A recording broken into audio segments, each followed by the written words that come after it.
Only the few will see when you set the bar, but everyone will know when you've raised it. Welcome to party. We are the greatest. We have done it again in this, the era of greatness, with the biggest white. We bring the most light. Watch greatness unfold with Mr. Killer, WeiVybz, and Lava Man, and more of Grenada's best, featuring headliner Marshall Montano and the audience here in Grenada, Carriacou, and PT Martinique, and of course in the diaspora. A special good morning to all of you joining us on 97.5 CitysoundFM, 89.5 CRFM, 92.9 Sister Isle FM, broadcasting from Hillsborough, Carriacou, and of course 94.9 We Noise Radio, Brooklyn, New York. I am Michelle Yan, and of course I'll be your host for the next 2 or so weeks, while our boys, Sheldon and Devon, they're taking some much-needed rest for this carnival season. All right? So go easy on me. I'm a bit new at it, you know? All right. So we're going to go straight into it. Of course, we'd like to thank everybody, every single one of you who came out this Saturday and supported us, of course, in our all-day fete. Wow, we had a wonderful time, a wonderful, wonderful time. Nazim, were you there? Did you have a good time? Nazim said yes, he had a good time. We couldn't get him to leave. Oh no, it was a wonderful, wonderful time. And of course, they said if something is nice, we're doing it twice, right? So of course, we came to the decision that we're going to have it again this Saturday here at Mount Helicon once again. Only that this time we're going to have a brunch and a lunch edition. Now you're wondering, what does that mean? It simply means once you finish, jump up in Soca Monarch. You can pass by us. We're going to have some nice brunch for you, your saltfish and your bakes and so on. And then we'll move to lunch where we have the usual oil dong. We have some nice curry mutton. There was an argument yesterday as to what we're going to call it. But we're going to stick with mutton because that's what we're accustomed to, right? We're not going to say curry chevron. It's mutton. So we have some nice curry mutton. And, of course, our bar is solid. So we're asking you to come out once again and, you know, support us, socialize with us. Your parliamentary representatives will be there. And, of course, all of our visiting locals, I like to call them visiting locals because they reside in the U.S., but they are still our people, will be here to socialize and celebrate with us. So we're asking you to, you know, come out and enjoy yourself with us. Now, the tickets, we had tickets last week. This week, you're free to just come with your $10 and pick up your brunch, pick up your lunch. You can also go to your parliamentary representative, find out from them where they can source some tickets. And I do believe we have a few here left at the office that you can come by and collect. So it's going to be a really good time. I'm hoping to see a lot of you there. We had a live band the last Saturday. I'm hoping that this Saturday we can get the same favors. And, of course, we can have a few artists coming through to, you know, get us ready, right? So we have a lot to talk about this week. This week we're going to focus a lot on safety, because during this time we know that tempers are high, adrenaline is running, alcohol is flowing. So, you know, we want to have a good time, but we want to do so in a safe manner. So the Royal Grenada Police Force is simply saying to us that there are a few things that we can do in order to keep safe, all right? So they have let out a press release, and this is what they said. The Royal Grenada Police Force wishes all citizens and visitors alike a safe, happy, and enjoyable 2019 Carnival season, and affirms its commitment to ensuring the safety of all during the Carnival season. Consequently, the RGPF is seeking the collaboration of the general public to realize this national goal, and persons are encouraged to take every precaution to ensure that their own lives and safety and the well-being of others are not compromised. So basically, the RGPF is asking us to do our national duty and cooperate, right, with the police, because they are there to protect and serve. So they're asking us to avoid unpleasant situations. Like, you might be asking yourself, well, how do I know if a situation is unpleasant, right? Well, they're saying drink responsibly. Balance the consumption of alcohol and other intoxicating liquor with water, right? I know some of us, we don't like to chase. We like to drink straight, right? We get a better feeling when we drink it straight. But they're asking us to, you know, balance it and consume alcohol, yes, but also balance it with some water.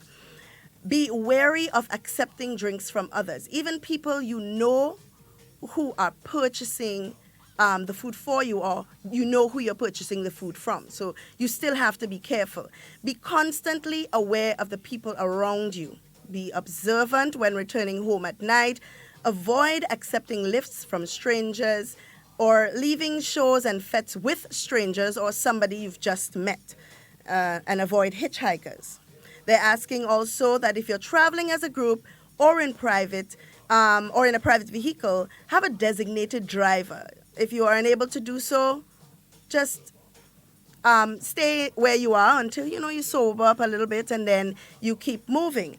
They're asking that you do not put your life and the life of others at risk. So exercise restraint. And this is something that is so important because a lot of us don't know how to do that. We need to exercise restraint. Not every action deserves a reaction. We have to remember that. So we have to exercise restraint in the face of provocation. Leave all offensive weapons at home. Now, this is something that baffles me. I do not understand. If you're going out with the intention of having a good time, you're going out to fete, to lime, to drink with your friends and enjoy the festivities, why must you leave home with a weapon? It means that you are already planning, or you already foresee yourself getting into trouble. So in order to just alleviate that problem, just leave all your offensive weapons at home. That includes knives, cutlasses, ice picks, ray bones, etc. All right, and any other thing that is made or has been adapted for the use of causing injury to another person, right? And of course, secure all licensed firearm, preferably at home or lodged in your nearest police station. So it doesn't mean because you're licensed to carry, you're going to carry around and somebody mash your toe and you're licensed to carry, so you're big and you're bad. No, we are going to leave it at home and we are just going to go out with the mindset of having a very good time. Now, also, we want to avoid being a victim of theft. So we're going to carry just the bare necessity, all right? And we're going to avoid walking with large sums of cash. Now, that not only helps us to alleviate theft, but it also controls our spending. Because if you notice, during this season, we have a tendency, we go out and we buying drinks. I'm buying drinks for Nazim. Nazim, I'm buying 4 drinks for you. And my friend Jay in the corner there, I'm buying 4 drinks for you. By the time I finish, $40, $80 gone. And then I see my friend down the road and I'm buying 4 more drinks for him, So that's going to control our spending as well. And we, of course, want to avoid wearing excessive jewelry. All right? Secure your wallets, purses, and your mobile phones. Ensure that your homes and your vehicles are properly locked and secured. All right? And of course, the biggest issue that we have right now is safety on the roads. Now, I don't know about you, but every time I get into a vehicle, I am nervous.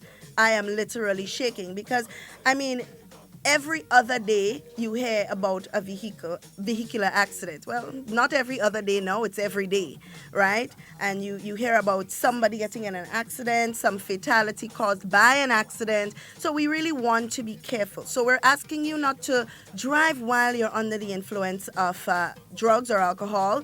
We're asking you to drive to the conditions of the road and do not speed. There's no such thing as I am late, so I'm going to speed. You're done late already. Just take your time because it's better late than never, right? Then we're asking that you refrain from committing regulatory breaches by obeying the traffic signs and officers directing the traffic. And do not sit atop DJ speaker boxes. I hope you are listening to this.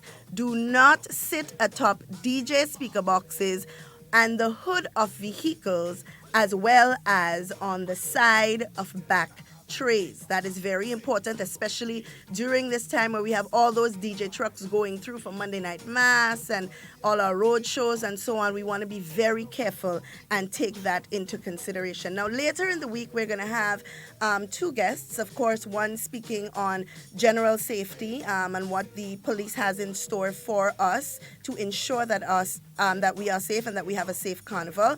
But also, we're going to have a representative from our Child Protection Agency. Now, what they are going to do is they're going to speak on what you can do to ensure that your child is safe during the carnival season, all right? And what is appropriate for your child during this season? Because some of us believe that because I am going to this show, it's okay for my child to go to. No, that is not correct. We need to take our children to things that are appropriate for their age. So they're going to talk a lot about that. But the police are also saying that we need to ensure that our children and the elderly are left home and properly supervised. So we can't say, well, I'm just going to a show for a couple hours and she's sleeping. I'm going to leave her there and I'll come back in the morning and she's fine. We can no longer take those chances because life is unpredictable. Anything can happen, right? And do not leave flammable liquid, medication, matches within our children's reach. Now, let's take, for instance, you say, well, my child is responsible. My child is not going to do that, but we never know. We never know. Children do the craziest things sometimes. So we also have to safeguard them from themselves, right? Keep children in sight, close contact with outdoors, and teach your children about the dangers posed by strangers. It is very important. I know we live in a quiet community. Grenada is a very nice place to be. We hardly hear about all these crimes and so on, but it doesn't take away from the fact that we need to guard our children and prepare them, all right, for, when they encounter a stranger. All right. And then general reminders.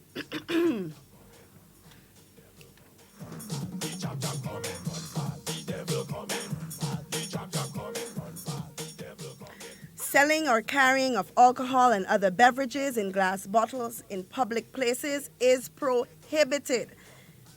Prohibited simply means don't do it. We are not allowing it. There are no circumstances under which it is allowed. It is prohibited.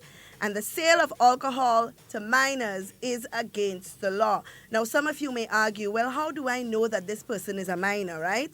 But we still have to safeguard ourselves because it is against the law, right? It is also against the law to have open flames in public places. Carrying or using the national flag or symbols of Grenada or any other country in a derogatory manner is prohibited. Now, I want to stop on this for a little while, because I realize that is something that we really do not take into consideration. I see people tying their heads with scarves for the national flags during Juve. It's being soiled. I don't understand. We need to take pride in what is ours, all right? So please safeguard our national flag. It is not meant for jump up. It is a national treasure, all right? We are going to refrain from portraying or wearing a costume, in a manner likely to cause any ridicule, disrespect to any religion practiced in Grenada.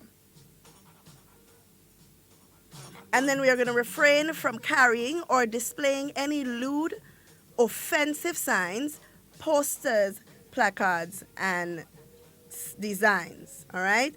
The use of aerosol sprays, chainsaws with or without blades, cow neck chains, reptiles, snakes, serpents, whether live or dead, is prohibited. I know for Juve, men like to, put their dead snake around their neck, and that's part of job as well, with the chains and so on, but the police are saying that is prohibited. So the RGPF will be intensifying its operations to ensure public safety and, of course, the security, and will be implementing a zero-tolerance approach for persons who are bent on breaking the law. This is necessary to ensure that revelers, other citizens, and visitors enjoy the festivities and a safe environment. Now, I am in full agreement with this entire statement because we have so far had a violent-free season, right? So we want to keep it that way. We definitely do want to keep it that way. Last year, Carnival was amazing. I mean, I enjoyed myself more than I thought I would, You leave your house and you don't know what's going to happen, and sometimes you fear for your life because some person decided that they're going to leave home with some object that can harm you or that can endanger others, and you want to be so careful. So even though we have the police that will be looking out for us and so on. We want to ensure that we too safeguard ourselves, that we are our own keeper, of course, and our brother's keeper, and we help the police all together. All right? So we're wishing everybody a safe and a enjoyable carnival. So we're going to take a short break here while we bring you a program from Nawasa. Good morning, listeners, and welcome to our program brought to you by the Grenada Solid Waste Management Authority. For today's program, we share with you the changes in the garbage collection schedule for the upcoming Carnival Monday and Tuesday public holidays. That's August the 12th and 13th, respectively. But before doing so, the Grenada Solid Waste Management Authority will at this time wish to remind the general public that during this time of Carnival festivities, their responsibility in ensuring the environment is kept clean and litter-free while partaking in the celebrations. The Carnival festivities are a time where persons tend to go loose with their garbage by disposing their waste items into drains, roadsides, between buildings, and into the ocean. It is to this extent the Grenada Solid Waste Management Authority will be working towards serving the general public during the Carnival celebrations by placing extra bins at several locations for the disposal of garbage. And we are encouraging everyone to make use of these bins and avoid discarding your garbage into the open environment. Street vendors, mass bands, businesses, their contribution to Spice Mass is of great importance to locals and to visitors alike. It is advised that during your operations, adequate bins or a simple garbage bag for disposal are placed around your area of operations. Be sure to inform your patrons of the location of your bin and encourage them to use it for the nearest bin possible and refrain from creating eyesores on the grounds for rats and other pests through littering. At the completion of Carnival, we will still have to contend with the many problems of improper waste management. Hence, we should not use this time of revelry and frolicking to compound the problems of poor waste management even more. Let us all work together to enjoy this year's festivities against a clean and healthy backdrop. Now for the changes in the garbage collection schedule for the upcoming Carnival Monday and Tuesday public holidays. Once again, that's August the 12th and 13th. We begin with North St. George residents who are serviced by Southern Waste Management Limited. There will be no changes to the regular garbage collection service. We now move on to the Tongue of St. George, the contractor for that area being Rainbow Janitorial Services. Residents, you too can expect no changes to your regular garbage collection service. We now move on to the south of St. George. Residents who are serviced by Kenny's Trucking and Equipment Company Limited. The garbage collection service will be provided on both Carnival Monday and Tuesday, 1 hour ahead of your regular scheduled time, commencing from 3 a.m. For the residents of St. David onto Munich St. Andrew, you are serviced by SP's Solid Waste Collection Services Limited. The garbage collection service will be provided on Carnival Monday beginning from 4:30 a.m. There will be no garbage collection service on Carnival Tuesday. However, Tuesday's collection service will be done together with Wednesday's collection commencing from 4 a.m. Tuesday's route from Munich will begin at 4:30, while Felix Park, Labo, Pomerose, and Latant Junction will be done from 12 noon, all on Wednesday the 14th of August.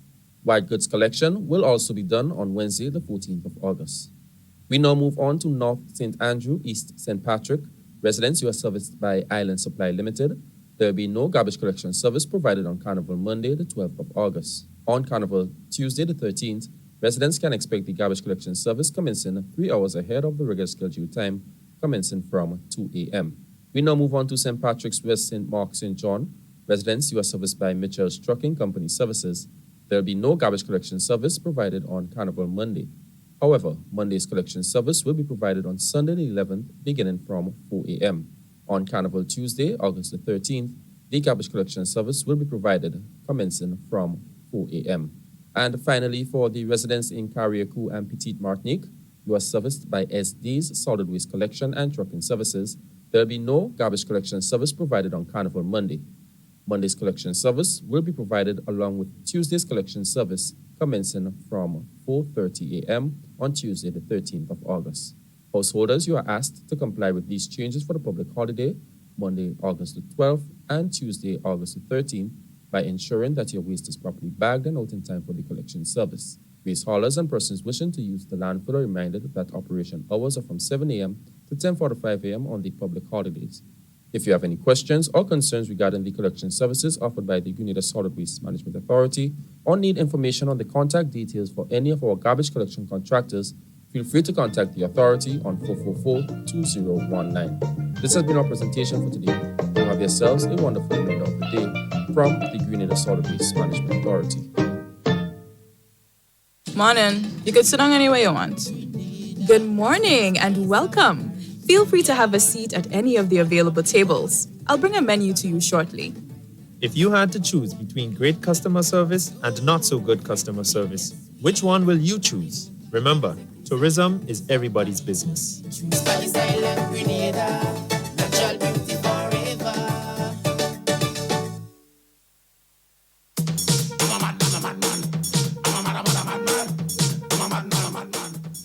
All right, and we're back. I have a PSA announcement here, of course, a press release that I need to read. Now, this is something that has been circulating in the airwaves for a while, and of course, I'm happy that a statement has been made regarding it. It concerns the Ebola virus. We know that in the Democratic Republic of Congo, there has been an outbreak, all right, of Ebola. And of course, everybody is on high alert because, you know, when you hear Ebola, you hear death, right? But Grenada has released a statement, and I'm going to read it here for you today. It heads, Grenada raises Ebola public health threat level to guarded, right? So we have nothing to worry about. I know that the carnival season is upon us and we're wondering, well, so many tourists coming in, so many people are, what do we have in place? Are we all at risk? Well, here is a statement by the Minister of Health and, of course, the ministry by extension that says Grenadian health officials are keeping a close eye on what is now the world's second largest outbreak of the Ebola virus disease in the Democratic Republic of Congo and have raised the alert level to guarded. Represented by the color blue, the alert level applies when there is a general threat of increased infectious diseases transmission. All right? Unusual virus activity spread or outbreak, right? With no specific threat directed towards the country. And I need you to take note of that. No specific threat directed towards the country. Additionally, additional public health threat security measures may be necessary, and if initiated, they should be maintainable for an indefinite period of time with minimum impact on normal business or expenses. All right? Now, this simply means that the alert level has been raised, and it hasn't been raised simply because we are under threat, but simply because we need to be alert, right? So the security measures are taken, but there is no necessary threat. There is no direct specific threat towards Grenada, right? The World Health Organization has declared the outbreak of public health emergency of international concern, but advised that there should be no restrictions on trade or travel. Local health authorities agreed during a weekly meeting with managers that border surveillance, timely and regular information sharing among key task force members such as St. George's University, Immigration Department, air and seaport officials will be the key focus areas at this time. Public education and awareness will be heightened along with partial activation of the Ebola response plan. So for the people out there who have been asking and who have been saying, well, what is Grenada doing? We always behind. That is not true. We do have a plan in place. If you remember, a few years ago, there was an outbreak of Ebola, and everybody was concerned. But we are ready, and we do have a plan in place. Among some of the immediate measures to be undertaken are the reactivation of the advanced infrared fever sensing system and the installation of a second device at the Morris Bishop International Airport, as well as quarantine facilities. The ministry, acting on sound advice from its local, regional, and international public health experts assures that the Grenadian public that there is no immediate threat from the Ebola virus for the Tri-Island state at this time. I'm going to read that again for those of you who have not been listening, and for those of you who are very frightened, I'm going to read it again. The ministry, acting on sound advice from its local, regional, and international public health experts, assures the Grenadian public that there are no immediate threats of the Ebola virus to the Tri-Island of Grenada, Carriacou, and Petite Martinique at this time. The Ministry of Health is confident that its public health response strategies are among the best in the wider Caribbean. In November last year, Grenada became the first OECS country to successfully complete the International Health Regulation Joint External Review on its National Public Health and Disaster Emergency Response Plan.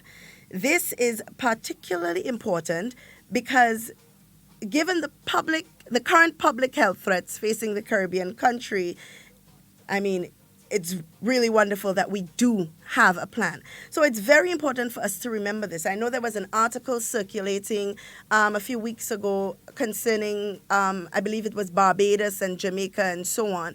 And people were, jumping out of their chairs wondering, oh my God, Barbados and them, they're so close. And look, they say alert for Ebola, and everybody was getting crazy. But then I read the article, and that's why it's so important to read something not just for reading's sake, but you're reading for understanding and you're reading for clarity. So when you read the article to its entirety, the article wasn't saying that these places were under Ebola threat. It was just simply saying that they need to do a little upgrade to get themselves on that level to deal with it in the event that it happens.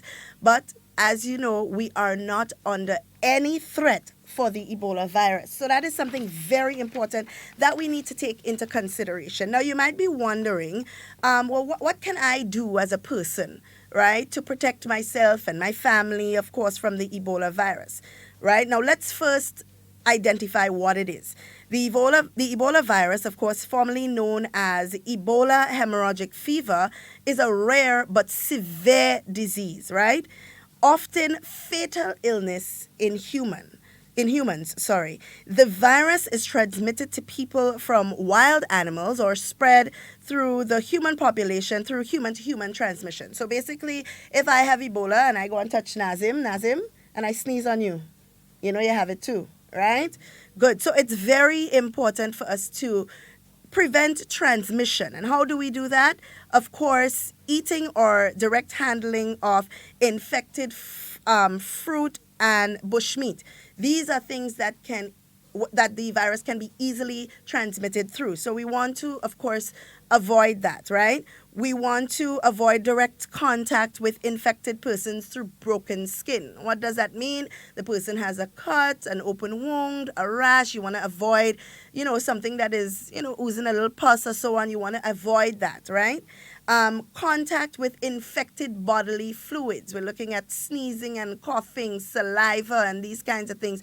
You want to avoid that. And of course, unprotected sex with an infected person, right? And then you may ask yourself, what are the signs and symptoms of the Ebola virus? The symptoms, they usually appear in 2 days to 3 weeks after infection, right? So if I come in contact with somebody that has the Ebola virus, I'm not going to immediately get it, all right? Or immediately show signs of it.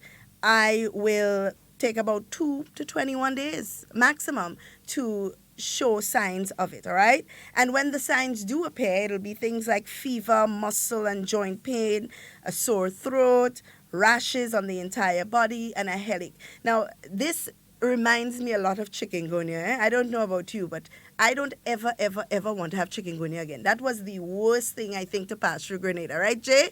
The worst thing to pass through Grenada. I think I was down with it for 2-3 weeks? Oh, my goodness. And if positive for any signs of the symptoms, you want to isolate the suspect individual, all right? You want to put them in a room, clean, isolated room, and then you want to get medical care right away. And then for the family or, the persons handling them, you want to burn the objects that have been contaminated or infected with the bodily fluids, all right? And for prevention, general prevention, we want to avoid direct contact with bodily fluids of the infected persons. We want to regularly and properly wash our hands with soap and water, all right? Avoid direct contact with infected animals and wear protective clothing. So during the season, we have a lot of visitors coming through and everybody is up in arms about this Ebola virus. But of course, we are guarded, the country is guarded, and of course, if you follow these measures, you are guarding yourself. I do believe that the country is ready to handle an Ebola outbreak. Although we are not under any threat of any kind for now, but and we hope for the long term. But of course, you want to always be cautious and use these preventative tips to keep yourself guarded from this disease. And of course, we have other things out there like dengue and chikungunya. And that's why we have been, and the Ministry of Health, of course, has been encouraging people to clean your surroundings.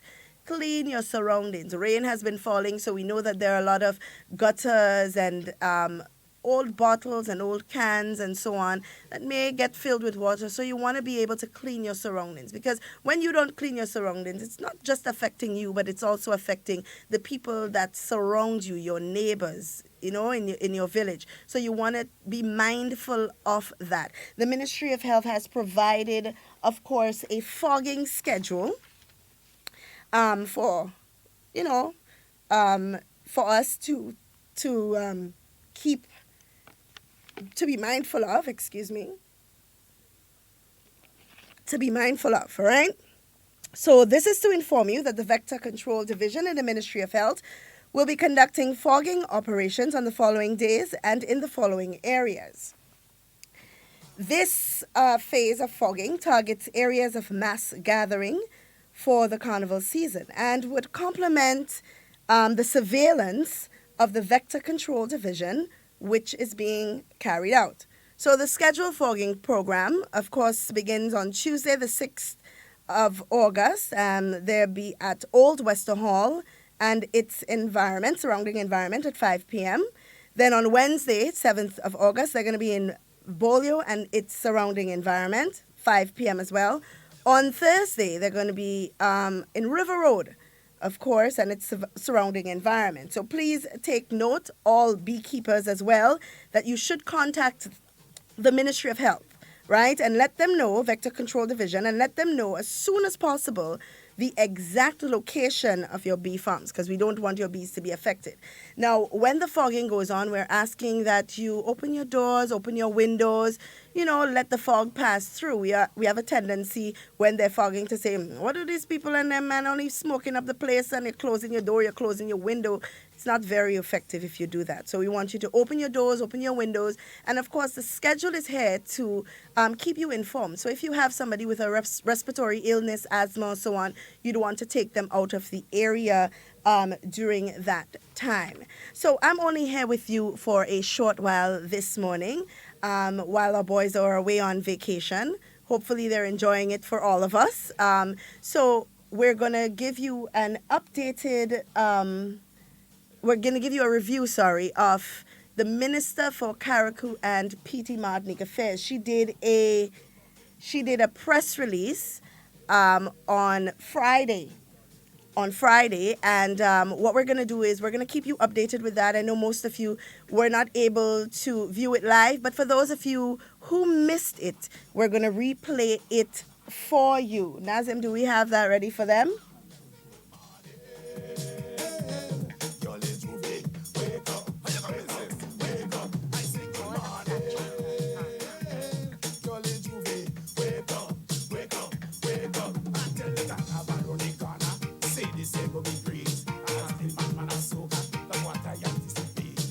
Stay up to date with all that's happening with the new national party, NNP. Send us a message via text or WhatsApp on 405-8683 with your name, email, and constituency. Stay in the know with NNB. Get updated. In recent months, there.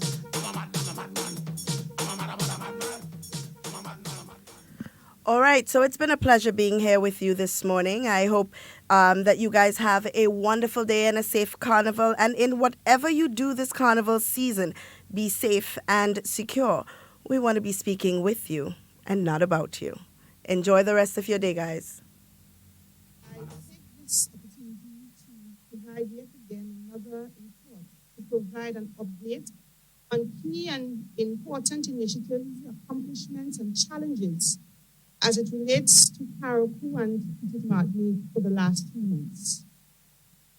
First and foremost, I observed the absence of one of the renowned and long-standing journalist, Mr. Roll Patterson, who is in mourning, having lost his father during this week, Mr. Bill Patterson.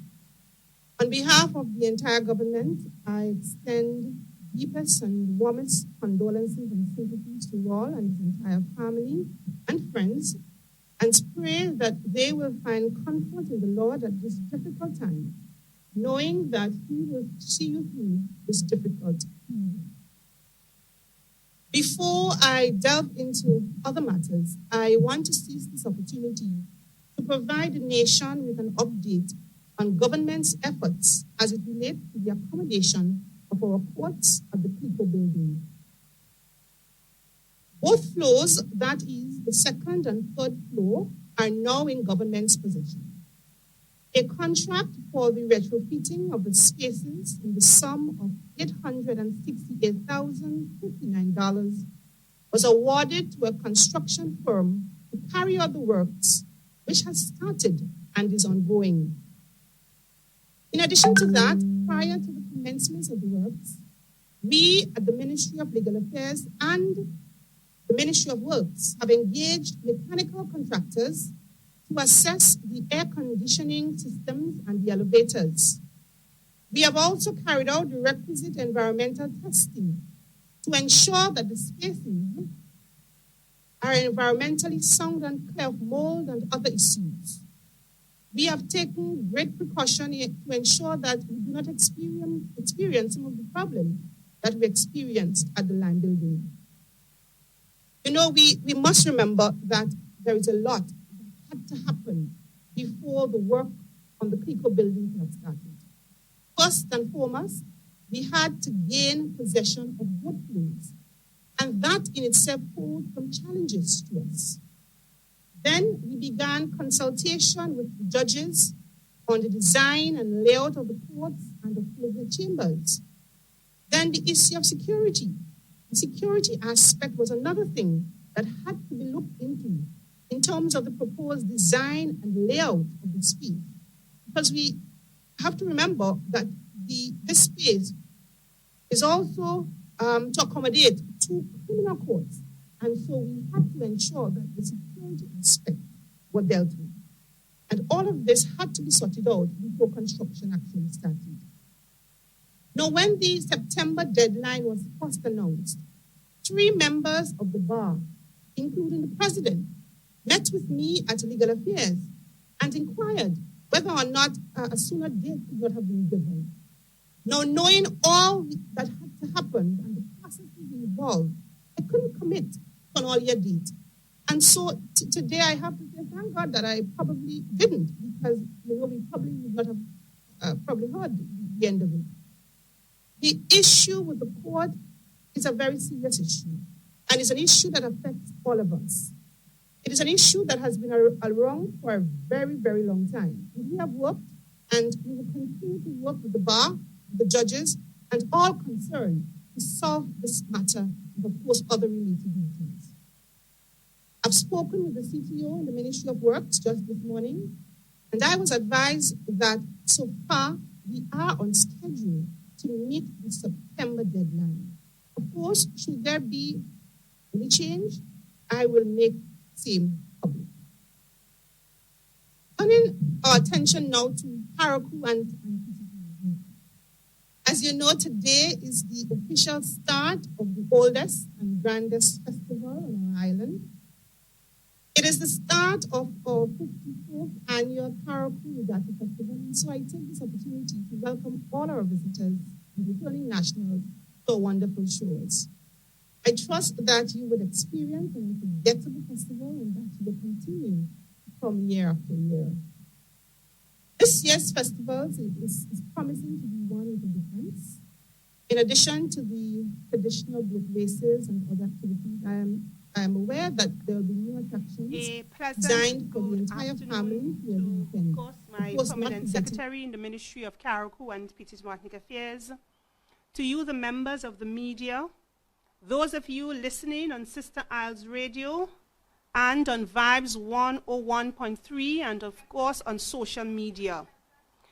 The pleasure is mine to take this awesome opportunity to inform and to advise the people of Carriacou and Petite Martinique of recent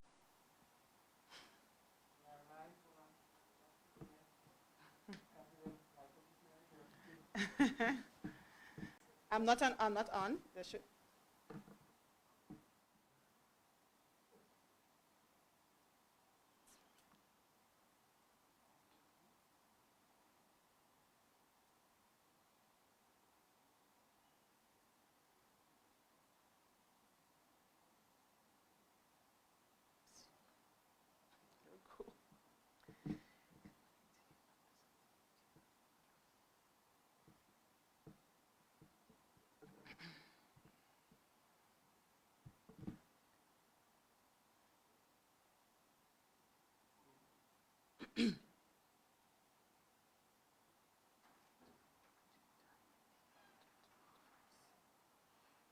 Of course, with the directors of the festival's board. And of course, country and Carriacou and Petite Martinique is dominated.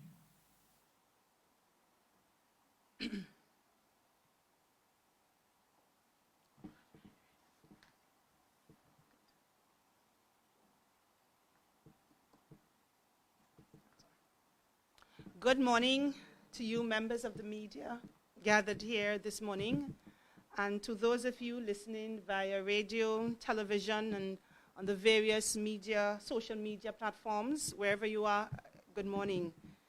I take this opportunity to provide yet again another report to provide an update on key and important initiatives, accomplishments, and challenges as it relates to Carriacou and Petite Martinique for the last 3 months.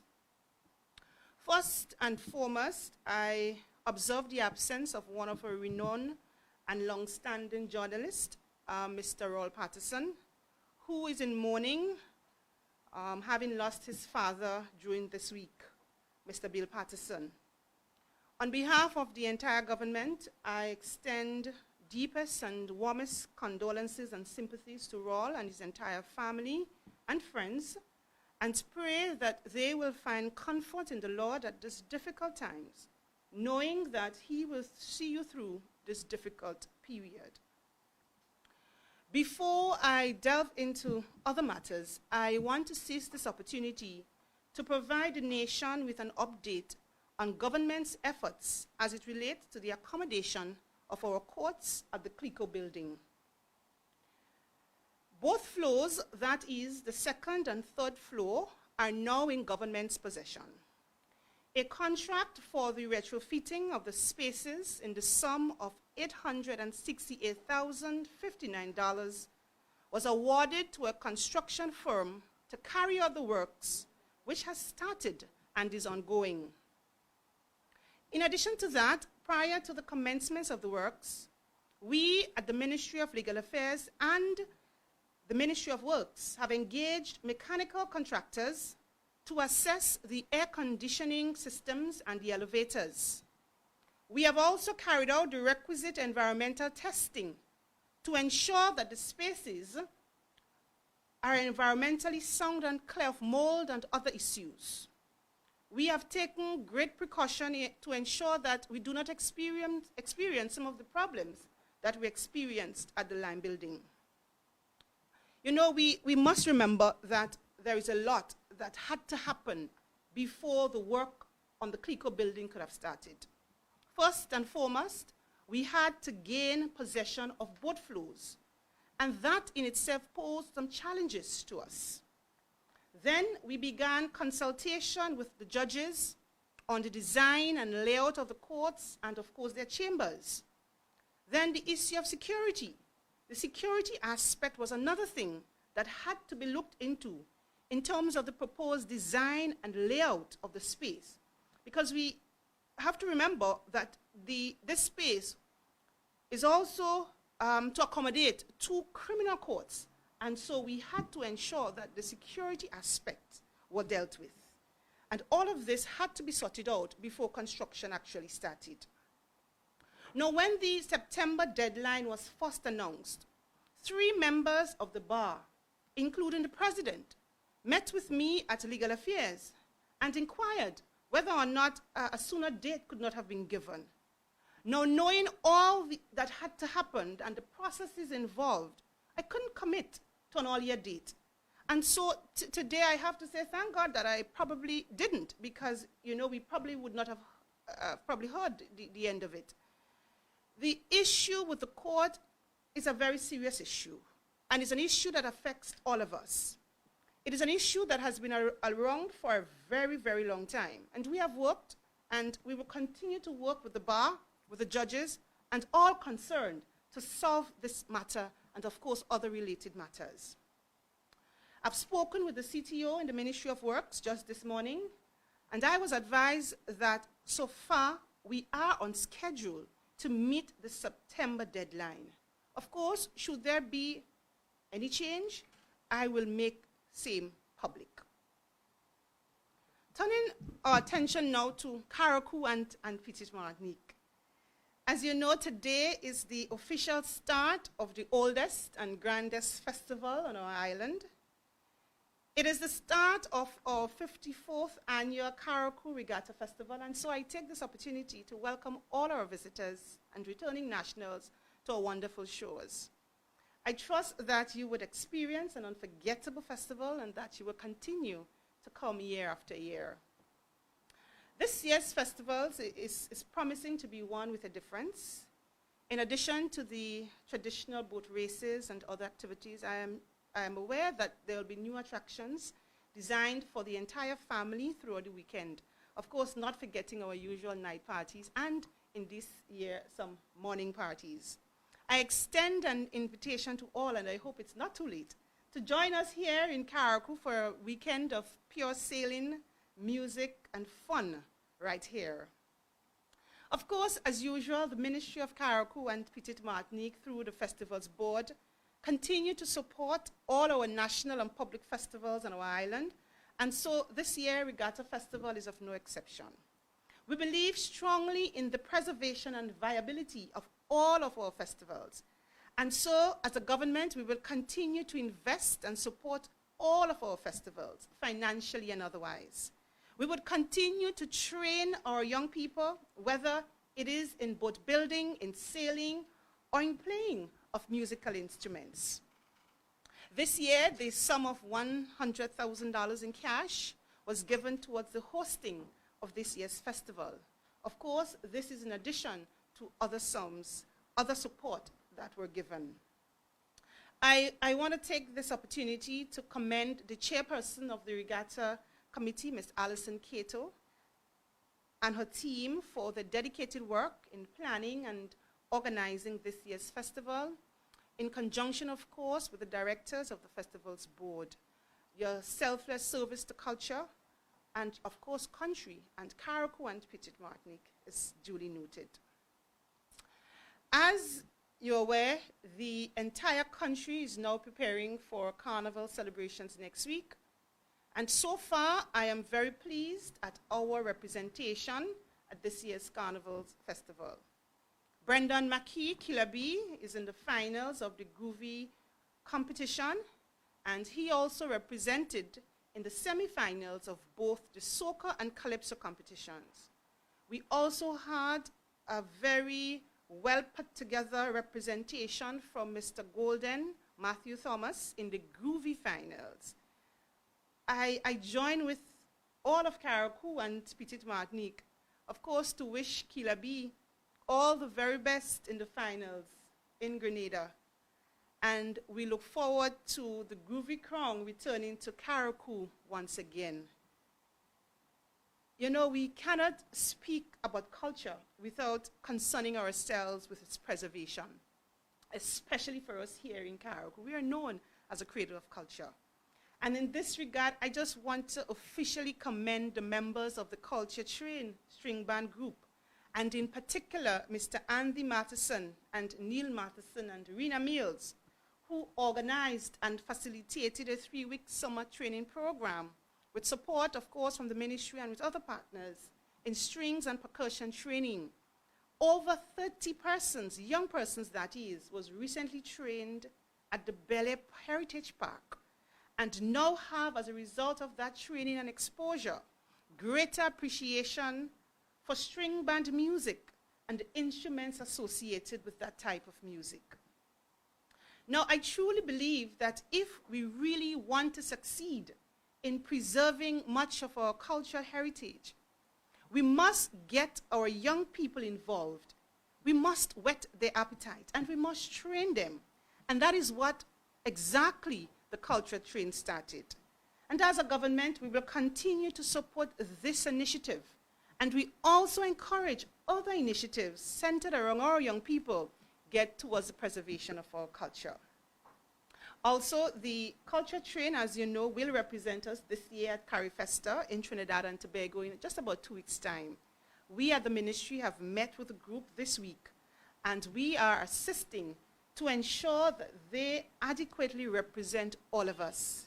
I want to thank all the members of the band, and I wish them all the very best as they continue to showcase our rich and diverse culture to the world.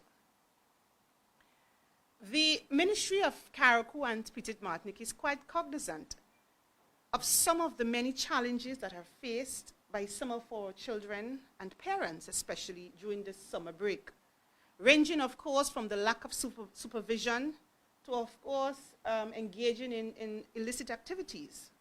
And so in an effort to minimize some of these risks, the Division of Social Development within the ministry organized and facilitated a 3-week kids holiday program, which was officially closed last week. This program saw the participation of over 40 young persons. The interactive sessions covered craft making, dance, tie-dyeing, spiritual and personal development, as well as engagement in many sporting activities. Also presently ongoing is the Division of Youth within the ministry. They too are now hosting its annual summer program for young persons between the ages of 10 to 16. This program would have started on Tuesday, both in Carriacou and Petite Martinique, and will end on the 9th of August. Under this program, or during this program, the children will be engaged in culture, sports, games, craft, and life skill sessions. And I just want to take this opportunity to thank all the persons in the both divisions or departments within the Ministry of Carriacou and Petite Martinique who saw it fit to bring about such a project and program to just express our sincere thanks and gratitude. You may recall some time back, you know, there was a very alarming and startling false report. I say false because it was in fact a false report, that SVG Air, the only airline that services the Carriacou to Grenada route, was pulling out of Carriacou. Now, I want to say here that sometimes we, as a people, we must be careful with the information that we sometimes send, because these information can have rippling and negative implications for the development of our small islands, and by extension, implications for all of us. When this rumor went out, there was in fact panic by many persons, including potential investors. Now, not everything has to be political. There are sometimes, not sometimes, but all the time, at all times, the best interest of Carriacou and Petite Martinique, our country, must come first. And with that being said, earlier this month, we were advised by the management of SVG Air that the Twin Otter, that is the 19-seater aircraft, would begin operating full-time from the 15th of August 2019. Now, yesterday, I was informed by the manager that that date, for several reasons, has to be pushed back.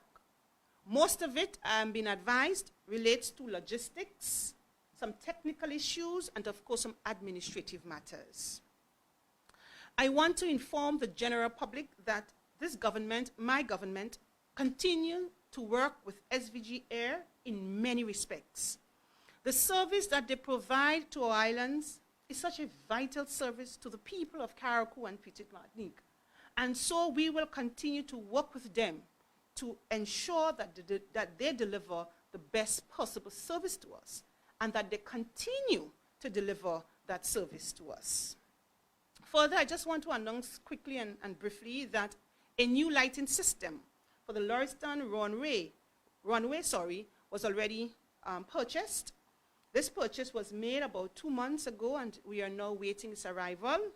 And with this new lighting system installed at the Lauriston Airport, we now will be able to accommodate night landings and, of course, night flights. And additionally, we continue to steadfastly upgrade the airport's infrastructure. Work, as you know, is currently being done in the arrival area, of course, making same more comfortable to users and passengers. I want to turn our attention a little bit to NADMA and the work that is being done by that division in the Ministry of Carriacou and Petite Martinique. As you know, we are in the hurricane season, and we ought to be prepared at all times, for we never know really when a disaster, especially a hurricane or tsunami, would strike. And so the Caribbean Tsunami Warning Program has identified funding within USAID for a tsunami pilot project for Carriacou and Petite Martinique. And this pilot project is now being undertaken by NADMA Carriacou. The deadline for the completion of this project is slated for September 30th, 2019. And essentially, this project would include just the mapping of areas, the erection of evacuation signs, routes, assembly points in the event of a tsunami. Already 2 meetings were held with relevant stakeholders in Carriacou, being on the 29th and 30th of July, respectively. The meeting in Petite Martinique was held on the 30th of July. The projected cost for this project is in the region of US $40,000. And as you may be well aware, this is the second project of this kind in Grenada. The first was successfully done in the parish of St. Patrick. Also, funding in excess of $2 million is already secured for the building and outfitting of the new Emergency Operating Center for Carriacou. This project, I'm happy to report, has been approved. This is funded by the United States government through the U.S. Embassy and the U.S. Southern Command. The center will boast of improved space, upgraded equipment, and a relief warehouse at the Bel-Air, Carriacou, all of which, of course, would contribute significantly to our increased efficiency, our capacity, our accessibility, and, of course, our mobilization capacities. The site chosen for this building is a piece of vacant land close to the agriculture building in Bel-Air. That is where the farine production normally takes place. And as we draw closer to the sod turning ceremony or the sod turning for this project, I will continue to keep the people updated on to the progress of same. We are very excited about this, and of course we look forward to the third turning when we actually get work started on that project. About 2 weeks ago, the Grenada Tourism Authority hosted its 2019 Tourism Awards. This was an award that was conceptualized by the Minister of Tourism and Civil Aviation, Honorable Clarice Modest Cowing, wherein various persons in the tourism industry were recognized and awarded for excellence and innovation. 2 persons from Carriacou and Petite Martinique received the prestigious award in the person of Miss Alison Caton of Isles of Reef Store, which is a tour company operating throughout Carriacou, and of course the Bogle's Roundhouse restaurants. They were awarded in the category for food and beverage. These two awards, in my view and in our view, are richly deserving, and I just want to use this platform to officially congratulate them and of course to encourage them to continue to be of good service. The tourism industry is a very significant and important industry for all of us. And I want to again congratulate these two awardees for their stellar contributions to the industry. It is my hope that this award would act now as an impetus for others, especially our young people, in realizing that there are great and many opportunities in the industry, in the tourism industry, and that they too can also succeed.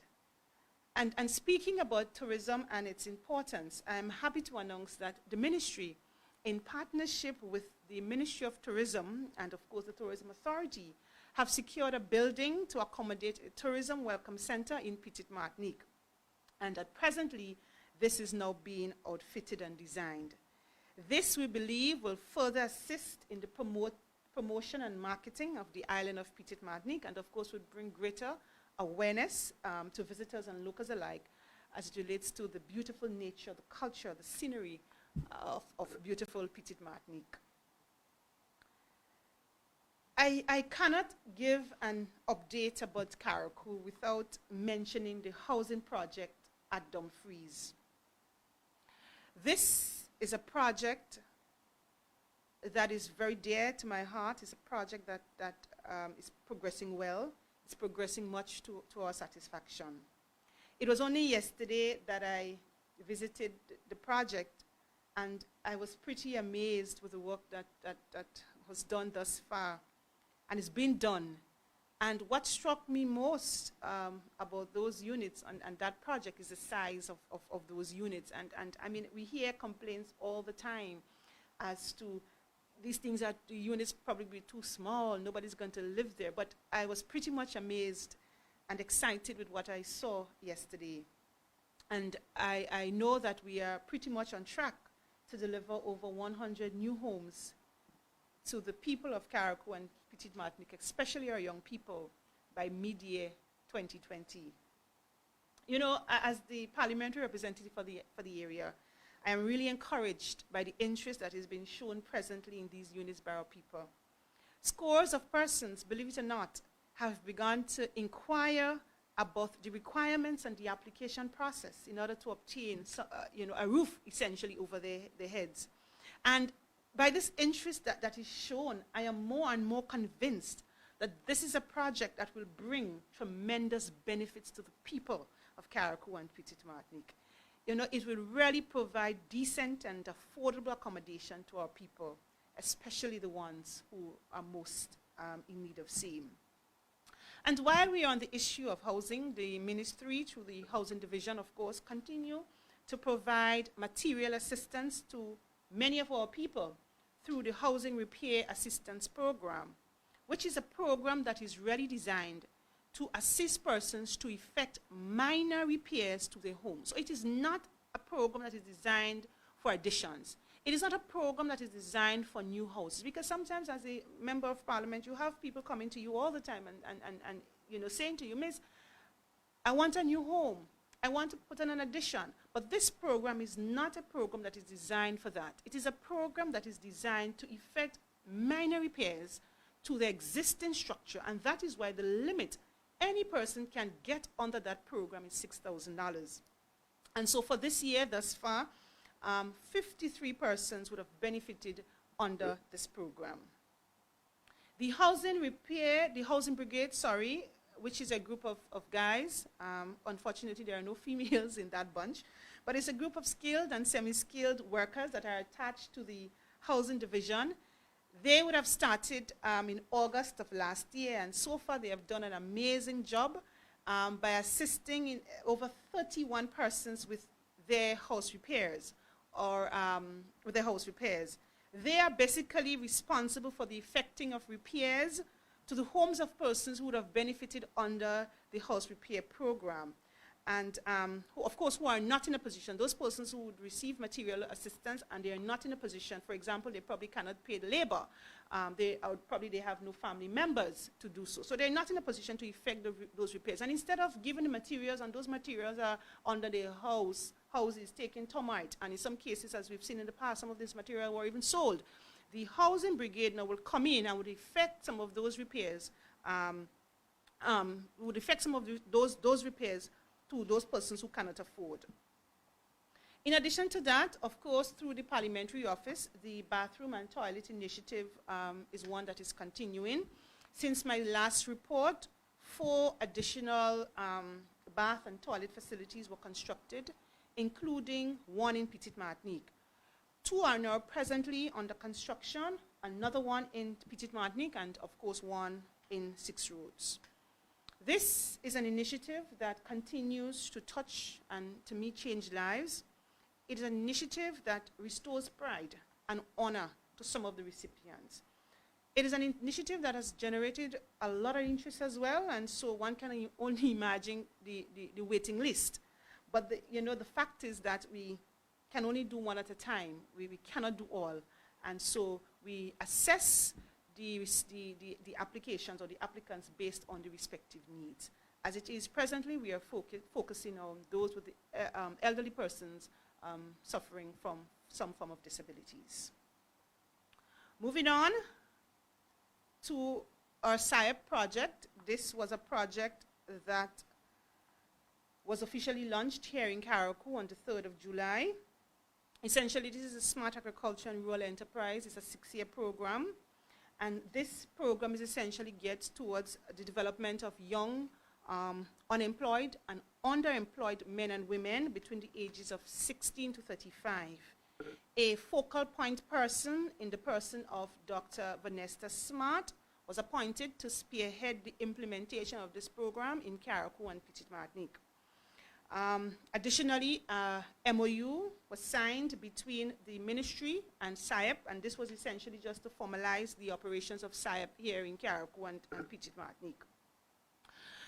With full implementation of this program, we expect result, of course, in further strengthening of our agricultural and fisheries services. We expect an integration of technical support services to the Division of Agriculture. Of course, employment creation, especially among our young people, income generation and sustainable livelihood development for young men and women, and increase market access for farming and fishing production. And speaking about increased market access, over 5 farm roads or market access roads have already been identified under the program for construction. As a matter of fact, a team from Grenada visited some of the proposed roads on July 4th, which includes the Dumfries Road, the Camoon Road, Maudie Street in Leicester, the Montreal Road, and some other roads were also looked at. These roads is roads that we're looking to that connect farmers to markets, that connects fishermen to be able to sell their produce in a timely manner. Of course, more information on the different components of the program, and as we get deeper into it, as I indicated, it's a 6-year program, more information will be provided as to how persons can access some of the funding that are available under the program and other components that may be useful to all of us. As always, I always like to give an update as to some of our infrastructural developments that's taking place currently on island that occurred over the last 3 months. And we at the ministry, of course, we continue to place great emphasis and importance on our infrastructural development. And completed thus far, since my last report, are the following. We have completed a 1,200 feet long by 3 feet wide slipper drain in the Harveyville area, and that also included the construction of 1 culvert, 4 sidewalks, and 3 driveways. We've completed construction of 300 feet concrete slab road and box drain, including 1 cross culvert that was completed in Mount Pleasant, as the Mount Pleasant Point Road. We've completed 400 feet of concrete slab road and slipper drain at the Mount Desire area, and additionally, A 50 feet long retaining wall is presently being constructed in that area along the Mount Desire Road. The entire school compound of the Harveyvale Government School were fenced. And over in Petite Martinique, 100 feet block wall and 80 feet retaining wall is presently being constructed in the Paradise area, along with 400 feet of concrete slab road also in the Paradise area. I note I said that this was what was accomplished within the last 3 months. This is not the year report, but this is only in the last 3 months. So we are in fact working in the Ministry of Carriacou and Petite Martinique. Also, various drains, bridges, retaining walls were constructed throughout Carriacou and Petite Martinique. Thus far, of course, with the hope to complete many more at the end of the year. Major work in the extent of over $500,000 will begin on Monday, 14th, on the Carriacou Police Station. The police station, which you know is in the heart of town, and we've received major renovations and, of course, a new block. It was only about 2 weeks ago we met with the superintendent of the police station, the permanent secretary, and myself, together with the contractor and the engineer, to discuss the project. I know that they're very excited about it. We believe that that project would basically, give town a major facelift as well, and we're excited about that project. It may mean that some of the officers may have to be relocated at an alternative place while the construction are taking place. But of course, we're going to phase it out, and we're going to discuss it as we go along to ensure that there is no major disruption during the construction phase. We are awaiting the awarding of the contracts for the Hermitage Road. I know I would have mentioned that in my last report. We are still awaiting the awarding of the contract from the Ministry of Works, Grenada, and that is to do 300 feet of road and, of course, concrete slab. We'll continue, of course, to follow up to ensure that that these roads that we speak about that are basically done and completed in a timely manner. We are still awaiting, of course, the contract for the Harveyvale Sea Defense, the main road, the Sea Defense with the Gabion baskets, and of course the Paradise Road in Petite Martinique. And work is also expected to start at the end of the year on the Cherry Hill main road. I know this is a road that we've been speaking about for a long time. As a matter of fact, years we have been speaking, you've probably been hearing talks about the Cherry Hill road. But we are inching closer to actual realization of the start of construction of the Cherry Hill main road. From the information that I have, work should begin by the end of the year. At the ministry, we continue to grade and compact many of our inner roads with gravel and sand. I mean, just in an effort to bring temporary relief to some areas that we cannot really touch now to actually construct. This we will continue to do until, of course, we arrive at a permanent solution. With permanent solution, of course, we have to find the additional funding to ensure that, those roads are done. If it's left to me, all the roads in Carriacou, would be done.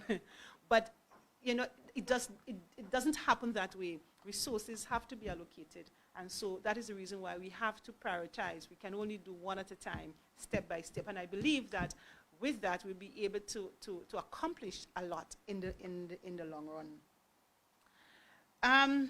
I want to move over in the area of agriculture, and in that area, especially the Limley farm, we continue to boast of great success at the Limley farm. During the last few months, we focused on upgrading the farm buildings, paddocks, and other structures there. We also planted some food crops, and we impounded that on the farm is where the animals are impounded. We'd have fenced that area, made that area secure to ensure that we have an environment where we can, keep those animals. In addition to that, we have cleared additional lands for extending and establishing bigger and better pastures for the animals at the farm, because of course we intend to increase our stock, and our stock has been increasing on the farm. So with increased stock, we need more land, more areas, more paddocks, more pastures, and that is what we have been doing. Much of the successes that we now enjoy on the farm had to do with to some part with the guidance and management of Mr. Edwin Duncan, a retired senior agricultural officer, who gave up his time and, of course, his retirement, relaxation, and expertise to bring us to the stage where we are now at the farm. Now, Mr. Duncan is no longer with us, but we believe that with the wealth of information that he had passed and he had shared, we are confident now that the farm will continue to progress in a way that we all want it to. We are cognizant that we have a long way to go, but we are proud from whence we came when we started this journey. In this regard, I just want to officially thank Mr. Duncan for his years of dedication in the area of agriculture and for his service to country. I also want to thank all the other workers and members of staff of the Agriculture Division who are attached to the farm for believing and, of course, sharing in the vision to restore the Limle farm to its glory days. And not just to restore it, but to ensure that it remained with us, the people of Carriacou and Petite Martinique. And so I'm excited about where we are and the development that has taken place on that farm since taking office in 2018. We continue to work with the Solid Waste Management Authority to resolve the myriad of issues that we face at the landfill. There's a project, the Landfill Rehabilitation Project. That is a project that was approved by Cabinet to address many of the issues that we face now at the landfill. That project includes the perimeter fencing of the dump, the construction of the road leading to and up to the dump, the creation of specific tilling points at the site.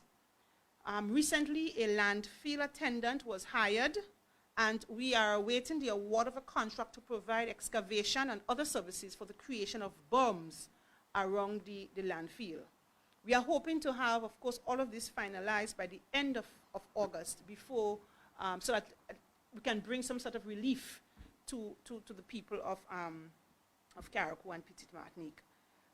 As you know, on the CASIP project that we spoke about during the last report, that project is ongoing. The cable has landed, and you may notice some strange persons in Carriacou for the last 2 or 3 weeks on climbing poles, and so they're a part of the project, running the lines to ensure that comes later on this year, we are really connected to broadband, to high-speed internet, in our schools, in our ministry, government departments, to ensure that we really are connected and that we actually pay and receive, proper and better service. So in conclusion, I just want to take this opportunity to wish all an enjoyable regatta festival. To our visitors, I want to urge you to, of course, have a good time, a great time, and of course to come again. To the locals, I urge all of us to participate in all of our activities. Let us make this one a bumper success. I pray for great weather. I pray for true sportsmanship during the sailing aspect of it, and of course an accident and incident-free season. May God continue to richly bless all of us. This is an initiative, a report that I've promised to do quarterly, every 3 months, and of course you would hear from me in the next 3 months. And I just want to add in additionally that I'm expected to be out of state from next week, from next week on government's business in my capacity as the Minister for Legal Affairs. I thank you all for your time and your attention. I thank you for your continued support, for without your support, without your guidance, without your concern, we would not have been where we are today as a government and as a people. And so I want to thank you for your continued support, and I look forward to continued working with each and every one of you to ensure that the Carriacou, the best place on earth, continues to thrive, and I know that it will. Once again, thank you for listening.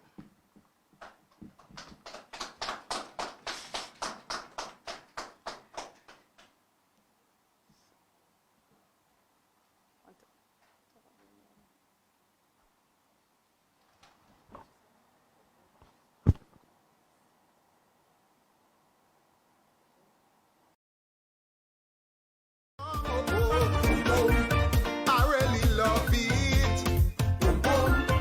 2018 was great. 2019, this will be epic. This is me, Scholar, 2018 Calypso Monarch of Grenada, and I'm inviting one and all to come down to Grenada for Spice Mass, the greatest biggest festival in all of the world. I'm inviting you to the Mardi Gras, where I will be chasing after history. This year, the Mardi Gras, this will be the greatest Mardi Gras of all the Mardi Gras. All the bards will be coming. I want to tell Mr. Killer, come over, the message to lava, come over. Man, if you want to win the monarchy, do head reduction surgery. The talk going around the tongue. Your head too big for the crown. So listen to what I say. Forget Maurice CJ. So what are you waiting for? Just book your ticket and come down. Last carnival was real bacchanal, and this year going to be the mother of all. The boom boom going to ring, artists going to sing. Pam pam. Stay up to date with all that's happening with the new national party, NNP. Send us a message via text or WhatsApp on 405-8683 with your name, email, and constituency. Stay in the know with NNP. Get updated.